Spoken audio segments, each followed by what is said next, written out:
Hi, everyone. Welcome. Thank you for being here. We're going to go ahead and get started. For those of you who haven't been to an event before, haven't been to the bookstore, or haven't met me, my name is Margot Parmenter, and I'm the events coordinator at the Hub City Bookshop in Spartanburg, South Carolina. We're so excited to have you join us tonight for a conversation with author Casey Sherman, whose latest book is Helltown. This is my copy done up for the interview. Here's a beautiful new copy. Casey, thanks for joining us. Oh, thanks for having me, Margot, and hello, everybody. We're so excited to have Casey here and to hear more about this book. And I know the audience probably has questions, but before we jump in and get started, I just want to briefly introduce our bookshop and our Writers Project to anyone who isn't already familiar. The Hub City Bookshop is an independent bookstore serving upstate South Carolina. We're part of a larger organization called the Hub City Writers Project, which is a nonprofit whose mission is to cultivate readers and nurture writers.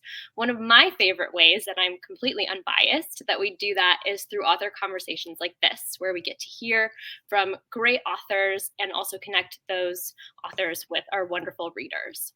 If you want to find out any more about us, our mission, upcoming programming, or events, please head to our website, hubcity.org, and sign up for our newsletter. You'll find all the information about us on those weekly updates. Also, if you have yet to purchase your copy of Helltown, please know you can click the button on your screen, should be green, says buy the book, and buy a brand new beautiful copy from us at Hub City. Buying the book from our shop is one of the best ways to support the Writers Project and to shop local. And I know that some of you watching have already done that, and I just want you to know that we really appreciate your support. Just one last thing before I properly introduce our author. Please do not be shy. Feel free to ask questions. We reserve time at the end specifically to answer those questions, and you can use the ask a question. It doesn't look like a button, but if you click on the words, it will pop up a dialog box. You can put your question in there, or you can drop it in the chat, and we will try to answer them as we go and also save some time at the end to answer them. Don't worry about holding them to the end. Put them in as they come up to you, and we'll try to work them into the conversation. Okay. That's enough logistics. Without further ado, I'll introduce our author. Casey Sherman is a New York Times bestselling author, journalist, and screenwriter.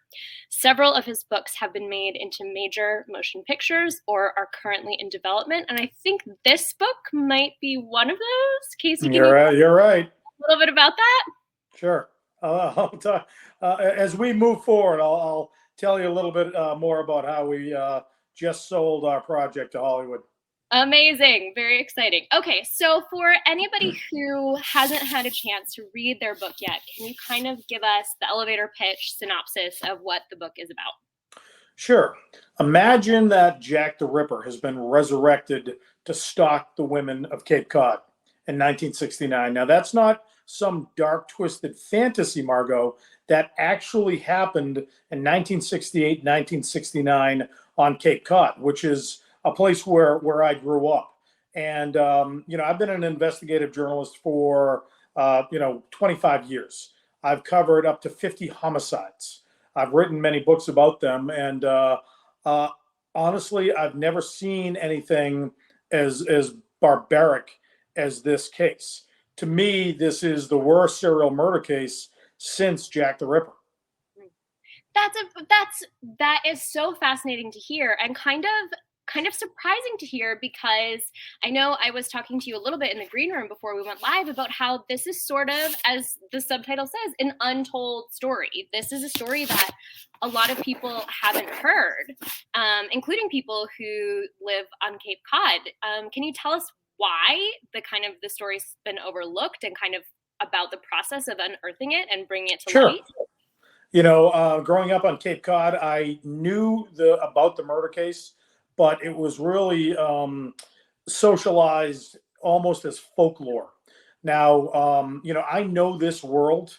My aunt, 19-year-old Mary Sullivan, was the youngest victim of the notorious Boston Strangler case. I reinvestigated that case, which made headlines around the world, and I wasn't really interested in terms of following the journey of a serial killer again. This is my 15th book. I've written books about triumph of the human spirit, but I was lured back to the story during the height of the pandemic when everybody was inside, and I just wanted to get the hell out of the house. So I picked up my brother on Cape Cod, and we drove the length of the Cape, visiting every village that we had memories of, and just having a great conversation. And we ended up in Provincetown, which is the fist of Cape Cod, and a very eclectic community. And this is at the height of the tourist season, and all the businesses were shuttered. So we begin to talk about the ghosts, real and imagined, in Provincetown, which the name of the book is called Helltown because that's what Provincetown was called back in the 1700s. It was a pirate community for rogues and racconteurs that operated under their own laws. And I think the spirit of those pirates still exists in Provincetown today. And I remember passing some of the landmarks that were very important to this serial murder case. And I thought to myself, this might be something worth investing time in. And I went back to my writing office right here, which is just south of Boston, and I began to dig. Because I call myself an archaeologist of words. It's really the research that I really love to bring to the forefront and then obviously write about it. And as I mentioned, Margot, that I was shocked that the brutality of this case and how it was completely forgotten, not only by the United States, really, but by a lot of people on Cape Cod. And honestly, Margot, that's because of the time that these murders occurred in. I look at 1969 much like I look at 2022. It's a time of great political and cultural shift here in the United States. In 1969, the Summer of Love is a distant memory. Americans are still reeling from the assassinations of Martin Luther King Jr., Robert F. Kennedy. You've got the bloody protests at the Democratic National Convention in Chicago. Turn the page to 1969, you've got the Nixon inauguration, a never-ending war in Vietnam, Chappaquiddick, which is a horrible story involving Ted Kennedy, the senator from Massachusetts, Woodstock, the moon landing, and ultimately, Margot, the Manson murders. And when Charles Manson and his family of disciples began to kill famous people in Hollywood, it really took this murder case off the front pages, and really kind of, it's a case that was forgotten by history until I uncovered it with this book. Yeah.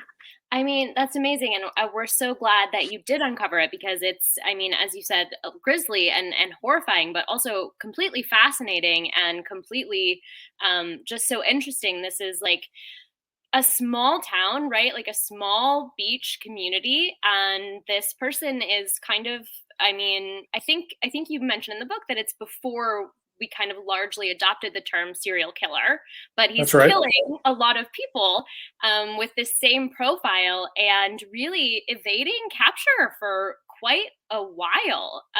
Can you tell us kind of about Cape Cod itself and kind of, I mean, I said small beach community, but can you give us any more detail for people who maybe haven't been there of just kind of what this place is like in 1969 and maybe how it compares to like how it's situated within that wider kind of circumstances that you were talking about, the West Sure. Coast and then Chicago, etc. Provincetown, I would say, really doesn't resemble any other village on Cape Cod.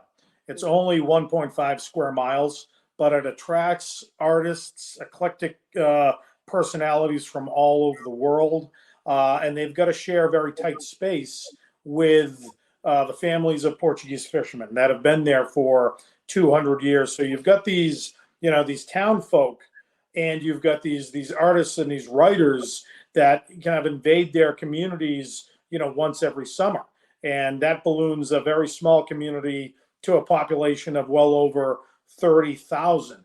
And what I wanted to do with Helltown, Margot, is elevate the genre. I was looking at a different way into the serial killer trope, if you will. And I found, two iconic writers that became darkly obsessed with this case, Kurt Vonnegut Jr. and Norman Mailer. So they are major characters in this book, as is the serial killer Tony Costa. Now, I mentioned Charles Manson earlier on in this conversation. There are a lot of similarities and comparables there.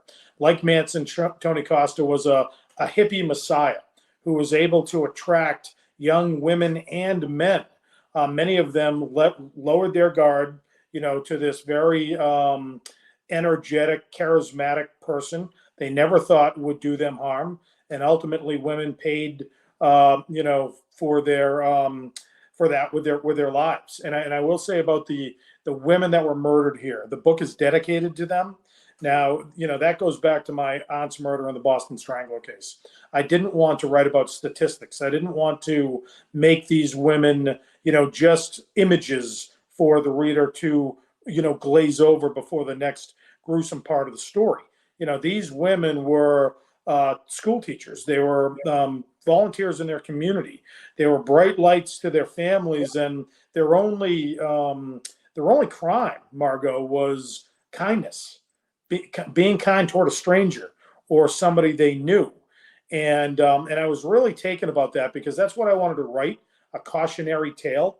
And I wanted to also explore, the great misogyny that was happening culturally at the time, and how women in 1969 all across America were almost completely disposable. It's a really important topic to explore, and I do think that I think you succeeded in terms of not in terms of exploring that theme, and in terms of treating the women as people and really drawing their whole lives and drawing them as, these characters who the only thing, as you said, that they did wrong was be kind. And Right. it's an interesting kind of time to examine, because as the summer of love is coming. So freedom is coming, and there appears to be this, social progression towards freedom and advancement for women, but at the same time comes with it this kind of danger. And the misogyny is sort of lingering. And I wanted to ask you about the misogyny in respect to both of these writers, and how that plays into the writers' kind of interest in this case, and the way that they're thinking about the case, the way that they're planning to write about it. Sure. Well, again, that's one of the things that drew me to the story, is really going on a writer's journey into the heart of darkness. So Kurt Vonnegut, who I presume everybody out here, remembers or knows in passing, one of the most iconic writers of the 20th century, probably the most important American writer since Ernest Hemingway. But in 1969, when you meet Kurt Vonnegut, he's not the literary icon that he becomes. He is a failed writer who's been toiling on Cape Cod, trying to write books for over 20 years, and he's been, an abject commercial failure. His books are out of print. He's running a failed car dealership on the Cape. He's, handling all the challenges of raising a family, including his sister's children, who he ended up adopting after her tragic and untimely death. And he's been running away from violence almost his whole life. The exploration into Kurt was really fascinating to me, because Slaughterhouse-Five, which would ultimately become his opus and a anti-war anthem for an entire generation of Americans. Kurt was a prisoner of war in World War II, survived the worst firebombing in Europe during that time. So, how does somebody who survives that, who describes opening the doors and looking at a city in flames, men, women, and children? There was a zoo in Dresden that had been destroyed, and all the wild animals were out on the streets, harvesting or feeding on human beings. How do you see that violence and then go back to the United States and try to live a normal, responsible life? He couldn't do that, and he was really finding it hard to express himself. And so, as he's working through the writer's block of Slaughterhouse-Five, he encounters violence in his own backyard, and that forces him to confront it, and then go back to his masterpiece and finish it. And when you look at Norman Mailer is the complete opposite of Vonnegut in 1969. He's been a best-selling author since his first book, The Naked and the Dead, was published in the late 40s. He is the heir apparent to Ernest Hemingway, in his writing, but really in his persona. He's a larger-than-life character who is, run for the mayor of New York. He's on every talk show. He's one of the most popular thinkers in America, but he's also dark. In 1969, Norman Mailer should not be free. He should be in prison because I write about his attempted murder of his second wife, Adele, in 1960, and how that really triggers him when these women go missing in Provincetown, because he's always looking to explore the heart of darkness within himself. Absolutely. I think it's a quote that I underlined in the book that comes up in a story about Mailer, and Mailer's talking, and he says, "Violence is the last frontier of literature." And I just thought this could be, so descriptive of kind of the work that both of these writers are doing at this time, the themes that they're exploring. Right. How does violence, in the world, in their personal lives, and in literature connect Mailer and Vonnegut to each other and to the story of the serial killer of Cape Cod? Yeah, well, I think it's they have to decide between the moral and the carnal, and that's a delicate balance for both men. There's a killer on the loose on Cape Cod who's not only murdering young women, but he is doing it in the most gruesome ways possible, stabbing them, shooting them, and then dismembering their bodies and burying them in shallow graves. And I think that these two writers are drawn not only to the murders, but the suspect, Tony Costa, who eventually is revealed as the serial killer in this case. When you go back and look at somebody like him, I have to go all the way back to his early childhood, because I always wanted to, you got to find that moment, if you can, where that human being splits. And it's very apparent in Tony Costa's background. Here's a young man who was born to a single mother. His father had died a hero in World War II. And for the first 5 years of Tony's life, he's got his mother's full attention and complete love. But she's a single mom and can't raise a kid by herself. So she meets a man, they get married, they have a child of their own. And now Costa's got to share that love. So how does that frustration manifest itself?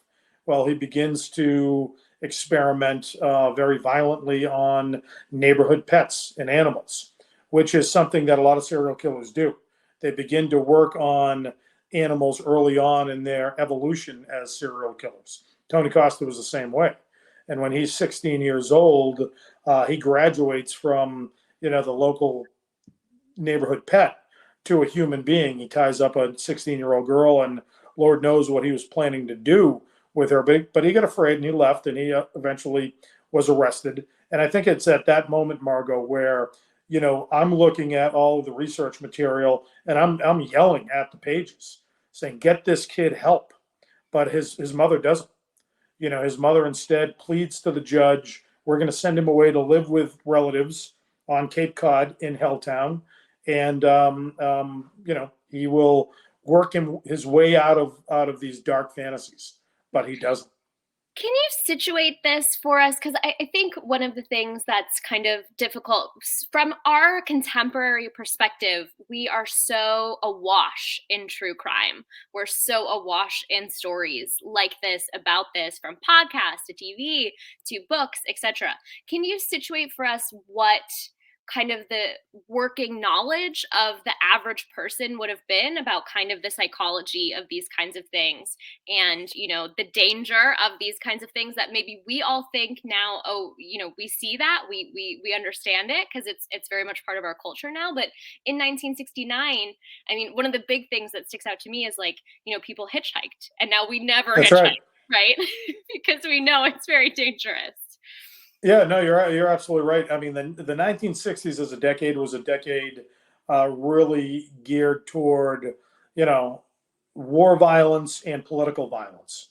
political assassinations really dominated the headlines. This is well before violence against women goes mainstream in the United States, and I do think that, barring the Boston Strangler case, which was targeted toward women, including my aunt, in the early 1960s, Richard Speck, who murdered 8 nursing students in Chicago in the 60s as well. So you had pockets of violence, but the average person, that wasn't part of their daily lives. We weren't inundated with podcasts, with the 24-hour news cycles, all of these television programs that allow us to play armchair sleuth. There was no such thing as forensic science in 1969. So people didn't have what they thought was a working knowledge when it came to murder and mayhem. As a professional investigative journalist, you see that a lot, where a lot of amateur sleuths try to dig into unsolved cases, and I don't mind that. I think it's really good for crowdsourcing cases like that, as long as it's responsible, and as long as you're not targeting people that have no connection to a case and really ruining their lives. But I think the more pressure that the public can put on a lot of these cases, the likelihood that these cases will ultimately get solved. So in 1969, it was an anomaly. These women felt very comfortable in Tony Costa's presence, as they would anyone else, including Charles Manson, and and he took advantage of that. So we've talked about Tony Costa himself. He does appear there's parts of the book written from his perspective, which I thought was very, very interesting. And we've talked about Mailer, and we've talked about Vonnegut. We haven't touched at all yet on kind of the police investigate, the characters who investigate and ultimately do. I mean, the book takes us, and spoiler alert, but not too big of a spoilers, book takes us all the way through to the trial. Yep. So can you tell us a little bit about the law enforcement arm and those characters who appear on that side of the story? Sure. I mean, they're a mix of heroes and villains. Two of the characters that you'll meet in Helltown, Bernie Flynn and Tom Gunnery, are the state troopers that were assigned to the case, that do the digging literally and figuratively in this case, and saved a lot of lives. And I had the great honor to spend a lot of time with Tom Gunnery over the last 2 years of his life, and he felt like he was back on the case again, and really walking me through every day as this mystery was unfolding, and the terror that really blanketed much of the area at that time, because Tom Gunnery was a dad with 2 daughters, and was fearful that they would be the next victim, as was Bernie Flynn. Now, those are the heroes. Now, I would say one of the villains in this case, the political villain, is the district attorney, Ed Denise. Ed Denise was a politician with a badge, who looked at this case as an opportunity to elevate his profile nationally, and he exaggerated, some of the crimes that took place here, when he really didn't have to.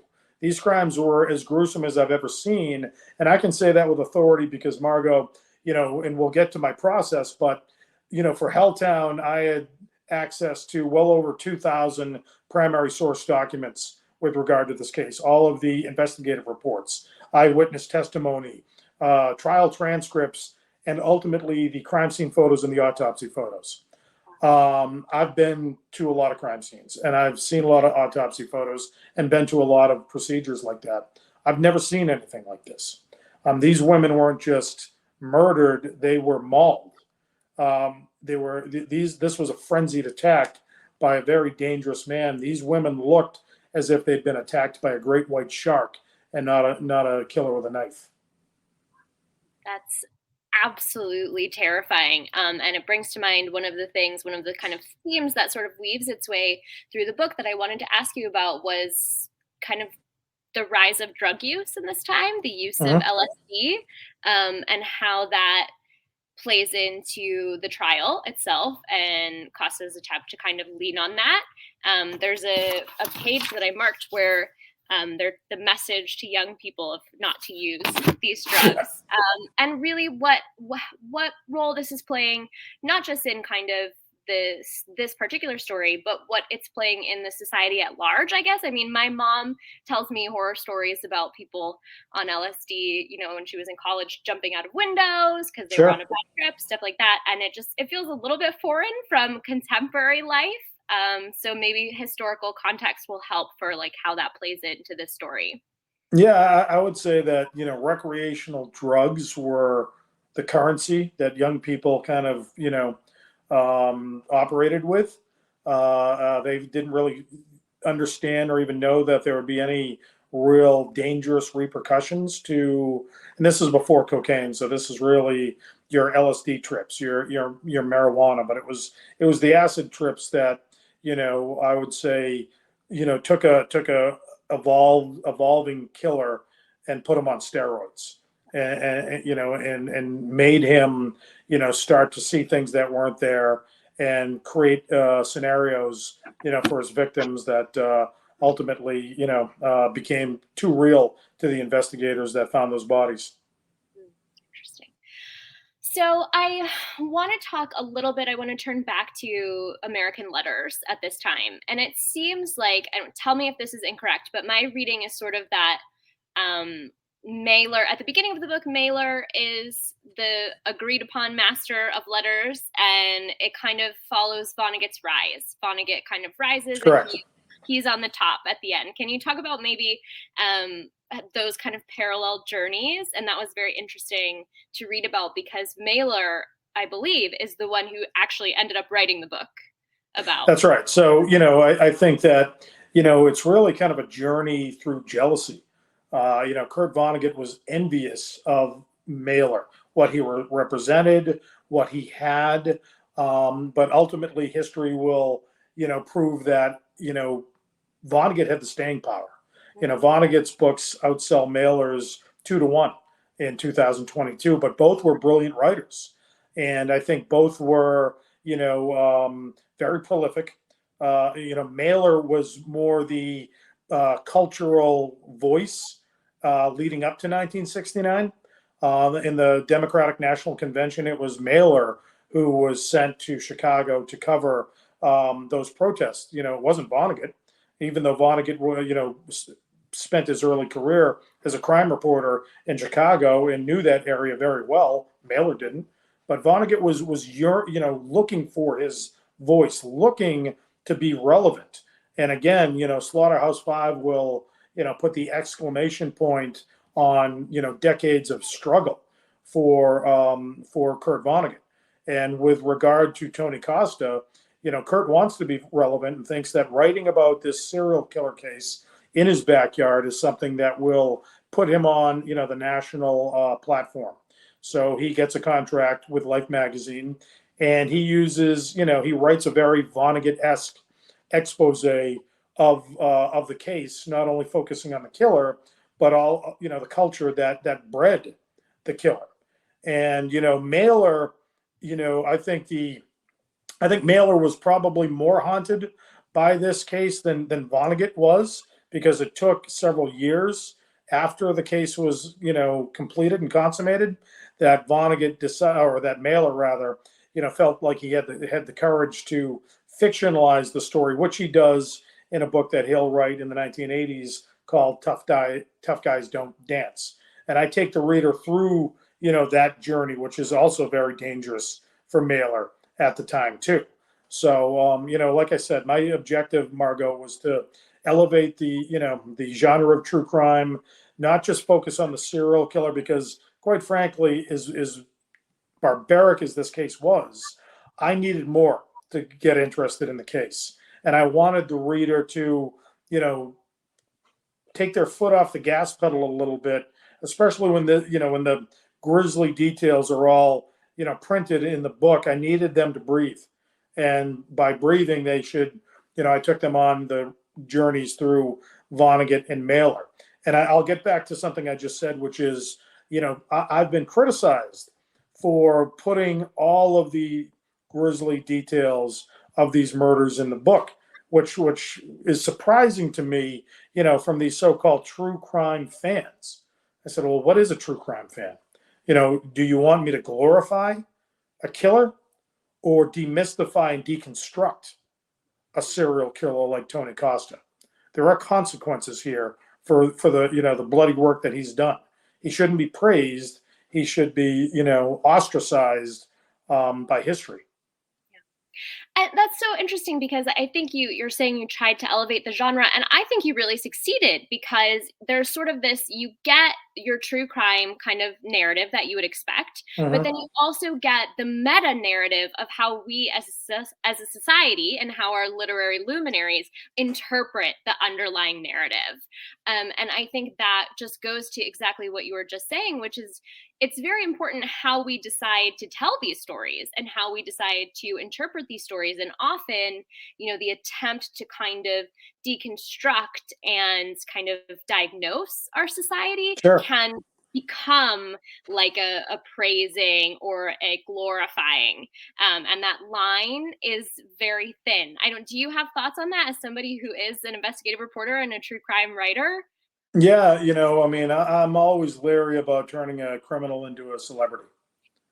And I think there's too much of that out there. And I look at, the cult of personality that surrounded somebody like Charles Manson, and then your Ted Bundys of the world, your John Wayne Gacy's. You can go through the whole list, which is one of the reasons why Tony Costa, hasn't really come to the forefront.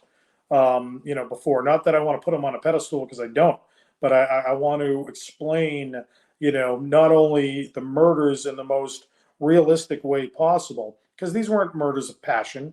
These weren't scenes from a movie or a TV show. This was real life.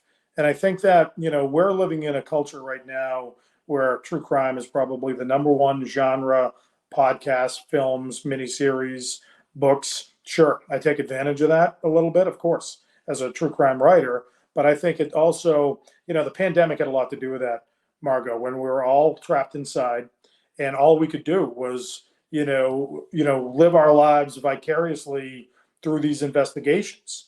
And I think that was cathartic for a lot of us. I'm dealing with the real stuff, and a lot of people are coming up to me talking about their favorite Netflix series and whether I'd seen it. And so it's an interesting kind of balance and dichotomy there. Yeah, absolutely. It is really interesting. I think this might be a good place to transition into process, because one of the differences between kind of what you're doing in a book like this and what a made up kind of crime or Mhm. like a loosely based on a true crime podcast is the intensive research and all of the documentation that you were talking about being steeped in, which sounds fascinating, but also maybe harrowing to be steeped in that research. Can you tell us kind of about what that looks like from the original idea when you're driving around Cape Cod to like being kind of deep in the weeds with this research and then turning it into a book? Well, I mean, that's the intimidation factor, right?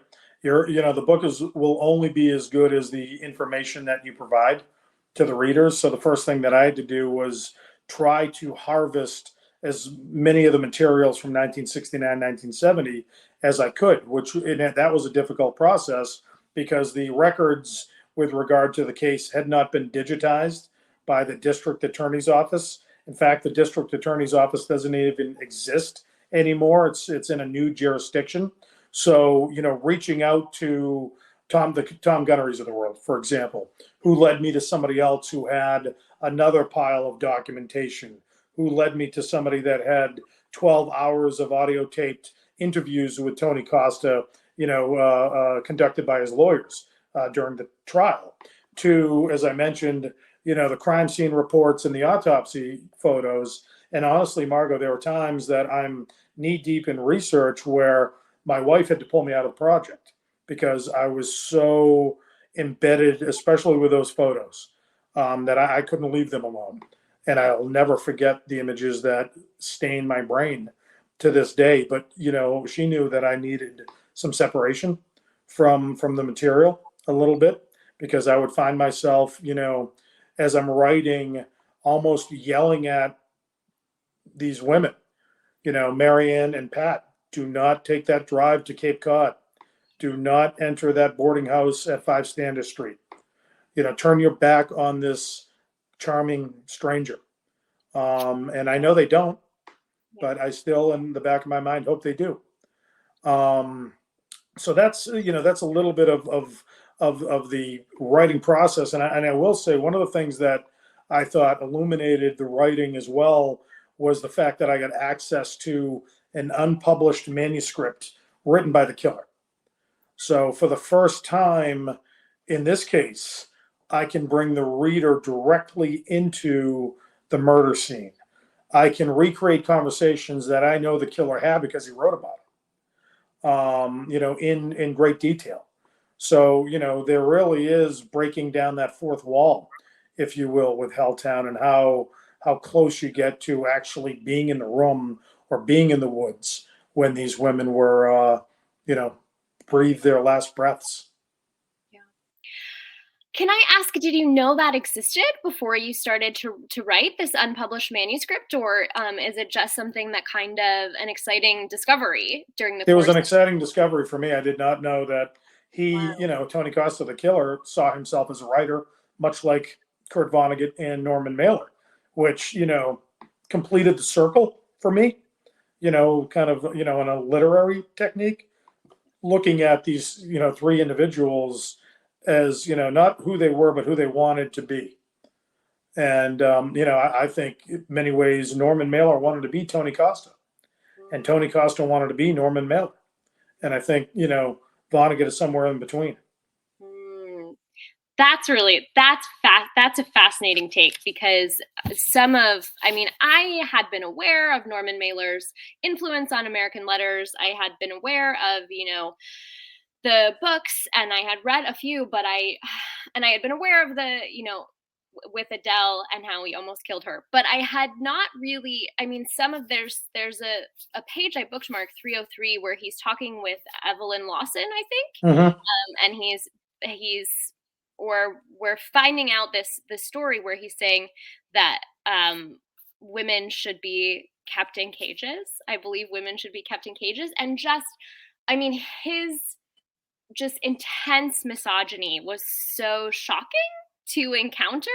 And it is fascinating. I don't know what the answers are, but it is fascinating that all three men are writers, and that misogyny plays. It makes me wonder, I guess, about the role of misogyny in American masculine literary worship.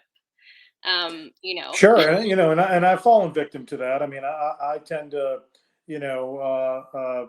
give myself to the more masculine writers, Ernest Hemingway, John Steinbeck, the Mailers of the world, the Vonnegut's. And I know, it's very, their lives are very messy, as are their thoughts. Yeah. So you have to, it's hard to separate the artist from, the art. But you look at, the way that these guys thought, and I thought, what a great opportunity to explore toxic masculinity, especially today, where you can, where it still exists, in pockets now, these voices are being shouted down. In many ways, that's a good thing. In some ways, ordinary conversation and debate, is something that I never want to see go away, because I think we can all learn from it, or be even more wary of it, based on some of the people that have these theories and thoughts. So you talked a little bit about the research that happens with the crime, with the documentation. Does the research on the writers, did the research on Vonnegut and Mailer, did that look different, or was it very much a similar process to kind of researching? Well, it's you got to do a deep dive, so you need to read everything they've ever written. To really get their cadence, get their tone, read every interview, listen to every interview, watch every interview, talk to people that knew them intimately, to make them flesh and bone characters, much like they would do in their own books. So, I had that great opportunity, to do the deep dives with these literary figures, much like I did with Tony Costa, just to see what made them tick. And, I come back, Mailer is kind of an outlier, because, again, I think he really, wanted to be Tony Costa, and, have that freedom to be carnal. I think there's more humanity in Vonnegut, and I think Vonnegut was not only running away from violence from World War II, but he was not addressing his post-traumatic stress. Here was somebody that needed help. Much like Costa needed help when he was 16, Vonnegut needed help when he was 45, and didn't get it because the culture at that time, frowned upon people trying to get psychiatric help, for their nightmares. That's another big theme in this book that we haven't touched much on yet. So I want to make sure that we don't pass it over, is kind of the effects of the war and the ongoing Vietnam War that just is going on. And then, the effects of World War II before that. And I'm certain that has interconnection with toxic masculinity, with misogyny, with violence. I don't know. Do you have takes on kind of how that theme works in the book? Sure. I mean, again, children of the 1960s, and much like today, violence is mainstream. Everything that they watched on television, the TV show Combat was a TV show about the war, and I mean, and what does that mean in today's terms? It's the violent video games, the violence that people are subjected to on a daily basis, and they become very desensitized toward. I think that has a lot to do with not only the fascination with regard to true crime, but some of the people that commit these crimes as well. Absolutely. Yeah, that's definitely seems like a persistent theme in, I don't, perhaps humanity, perhaps Yeah, American society. I wonder if it's okay with you if we could step back from this book in particular and just talk. I mean, very successful writer, you've published many, many books. I wonder if we could just kind of talk about your journey as an investigative sure. reporter and the other books you've kind of published and what that looks like. No, I appreciate that, Margaret. So I call myself the accidental author. I never believed I'd be writing books one day, but that is until I was thrust into the spotlight because of my work on one criminal case, one of the biggest cases in American crime, the case of the Boston Strangler. And I mentioned that my aunt was the last victim. Well, my mother had a doubt of regarding the guilt of the so-called killer. So I reinvestigated that case as a journalism student at Boston University. Carried that on for 10 years as a professional journalist. And I wanted to, find out, was my mother correct with her sister's intuition that justice was never served? And at the height of my reinvestigation, when I was on, the Today Show and a lot of these national television shows talking about the case, another writer contacted me, Sebastian Younger, who had just written The Perfect Storm. And he's a local writer here, very talented.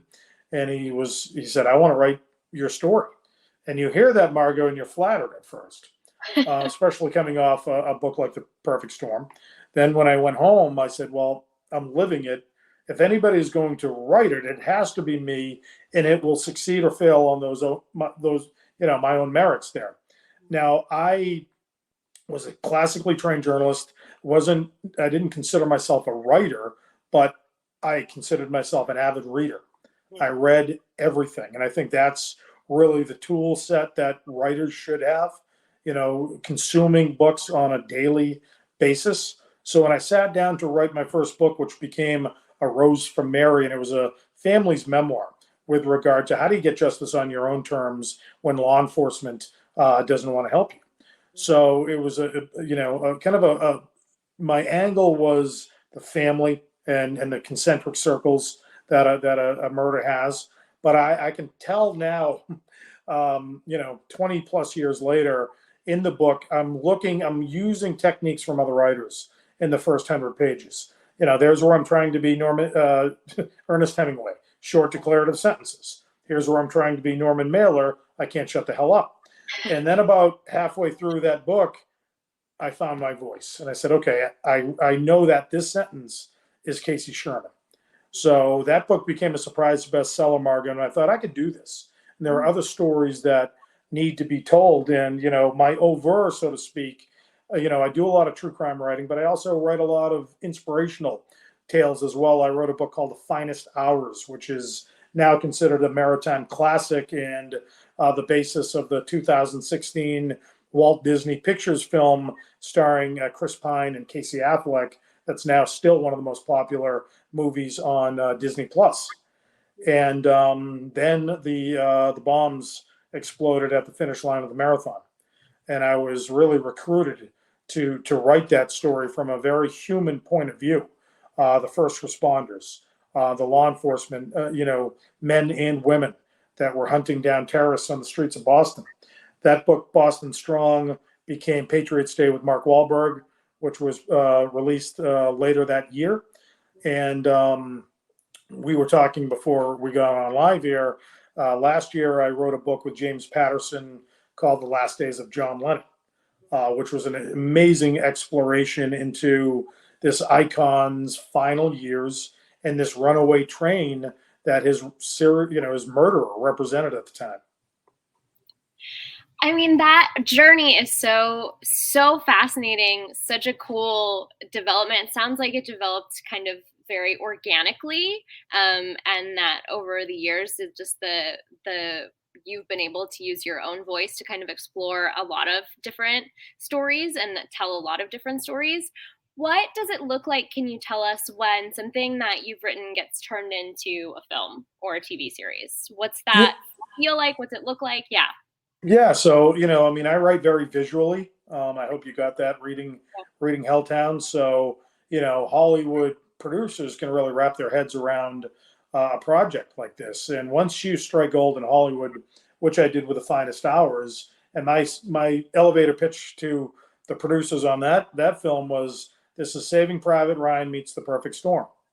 And Disney said, okay, we're in.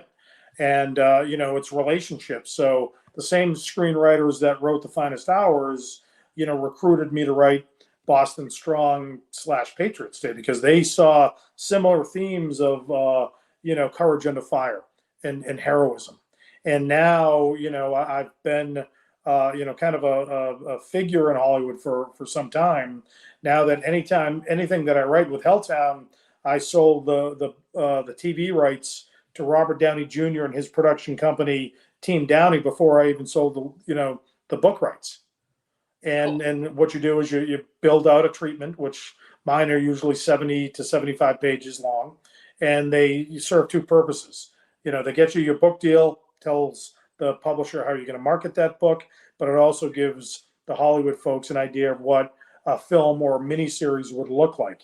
And Team Downey recognized the long form opportunity that Helltown really provided, especially in this climate where there's a lot of really prestige true crime dramas that are out there.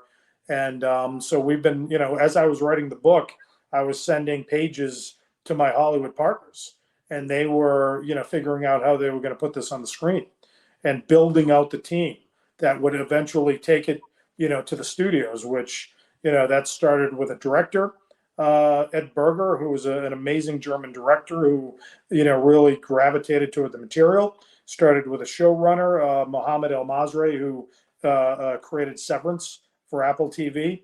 And ultimately, we landed on our Kurt Vonnegut, whose POV, point of view, we're really going to, look through for the limited series. And that actor, Oscar Isaac, is going to be playing Vonnegut in the series. That's so cool. That's really well cast. That's very well cast. Yeah, no, we're really excited. He's amazing. And we've already landed our studio, and there'll be a major announcement with regard to that in the coming weeks. Cool. That's so exciting. Well, we're happy to kind of have a little bit of the insider knowledge. Yeah, get a little inside track there. Yeah, absolutely. That's cool. Okay, I just want to ask a couple more questions for all the writers in our audience about sort of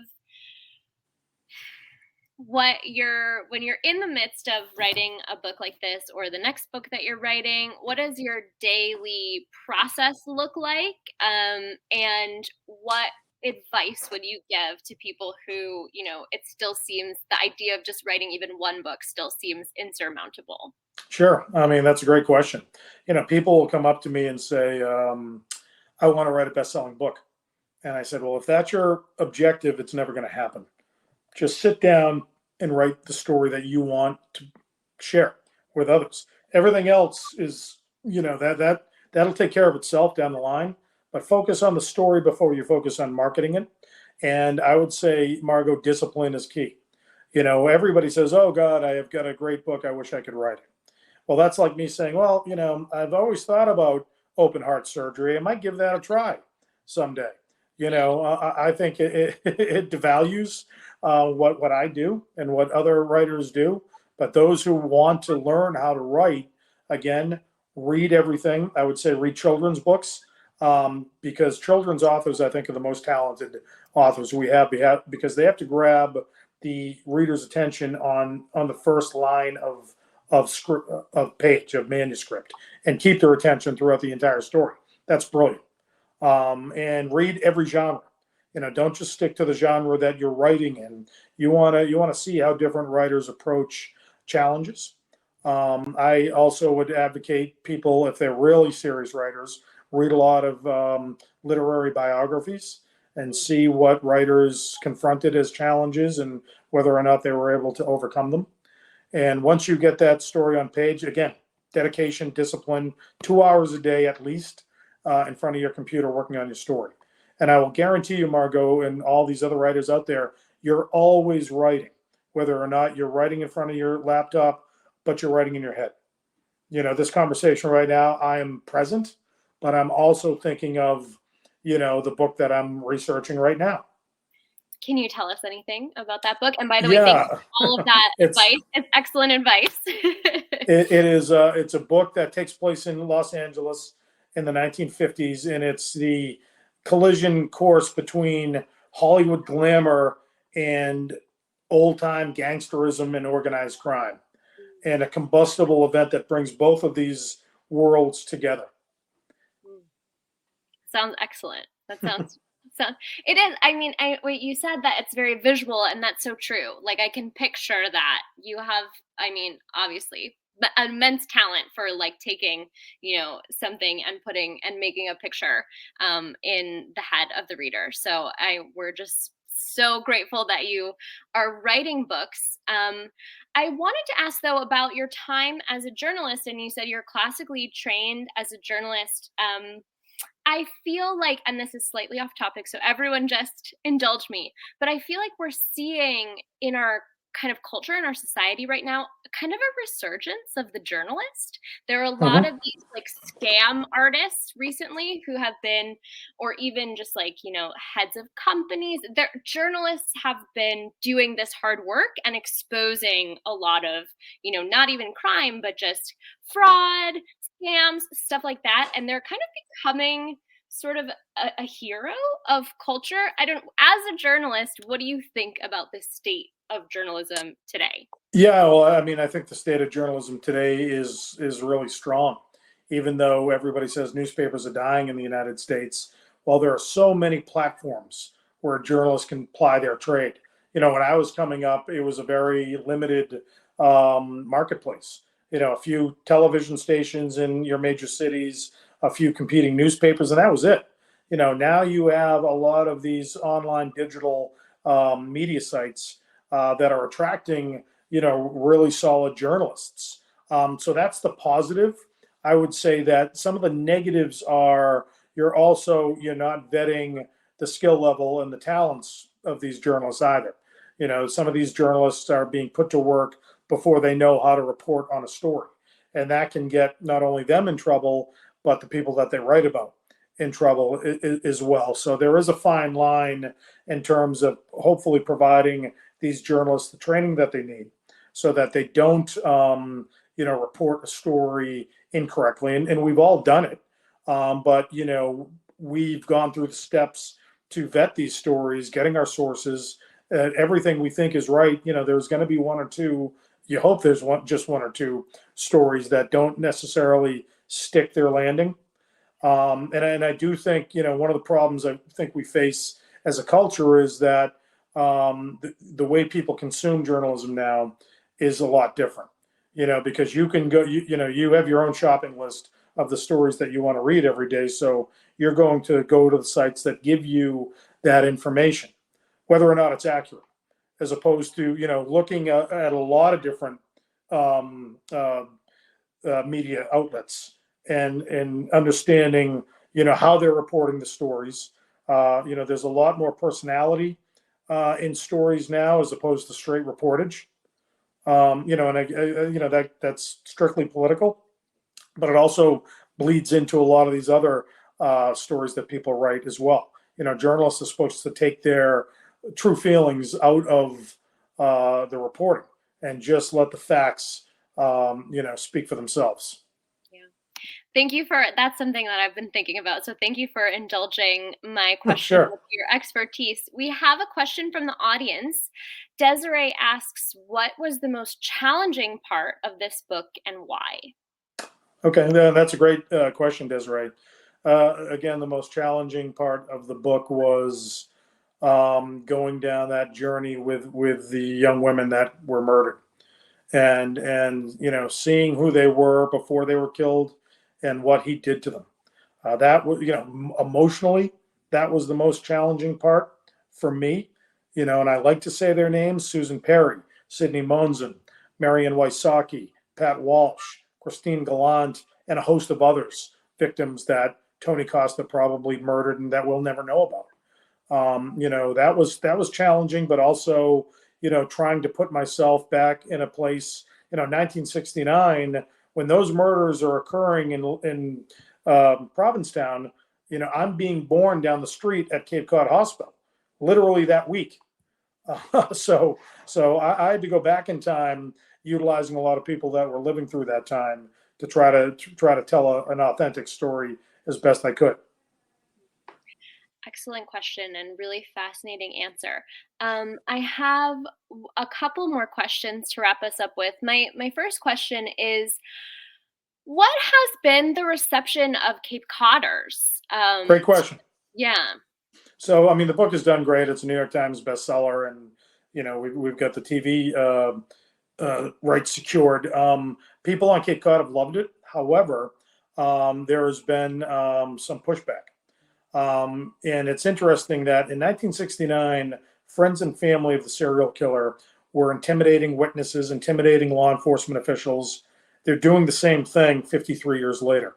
So I had an in-person book event scheduled for Provincetown that was abruptly canceled because the bookseller had been threatened that his windows would be smashed in. And these are the same people that were protecting a murderer in 1969. So who would want to protect that dark legacy? I don't know. I don't cower to that. Obviously, in this climate, you have to be aware. You look at what Salman Rushdie experienced just a month ago. You look at artists that are being attacked. And I think that's something I just have to live with. Wow. That is just mind-boggling and fascinating to think about the kind of demographics of how it's the same people so many years later. Yeah. I mean, it comes with the territory, Margot. I mean, I've been up against gangsters, serial killers. There's nobody I haven't had a conversation with, good, bad, or indifferent. So I don't get intimidated, but I do. I'm more careful than I was before. Sure. One final question to end on. What are you reading right now that you're loving that you would recommend to the audience? Oh, that's a good question. I just finished the oral history of Anthony Bourdain, who I'm a big fan of. I travel a lot, and looking at him from afar, and of course his tragic suicide a few years ago. But that was a really interesting read. I go back and I read a lot of classics during the summer. So, For Whom the Bell Tolls, I read again, and anybody that hasn't read it, I think should pick it up because it's just probably the most powerful writing that I've ever read. Yeah, that's I've got. I will be buried by 100 books. Probably when I die. I'm like the cat lady, but it's a book guy. So Our favorite kind of person here Right. at the Hop City Bookshop. Yes, absolutely. I think all of us book people can relate to that. The TBR just continues to grow, and that's what makes life worth living. Right. Casey, thank you so much for joining us. This was such a wonderful, enlightening conversation. Everybody, please remember to pick up your copy of Helltown either from us or from your local independent bookstore. And just as a reminder, this conversation will continue to live here at this link. If there's any friends, family, anyone you know who might want to listen in, they can follow this link and this conversation will still be there and they can watch it at their leisure. Thank you all for joining us tonight. And Casey, congratulations on the book. And we hope to see you again with your next one. Oh, thank you so much, Margot. And thank you, everybody. It was a great conversation. Thanks a lot. Wonderful. Bye, everybody. Good night.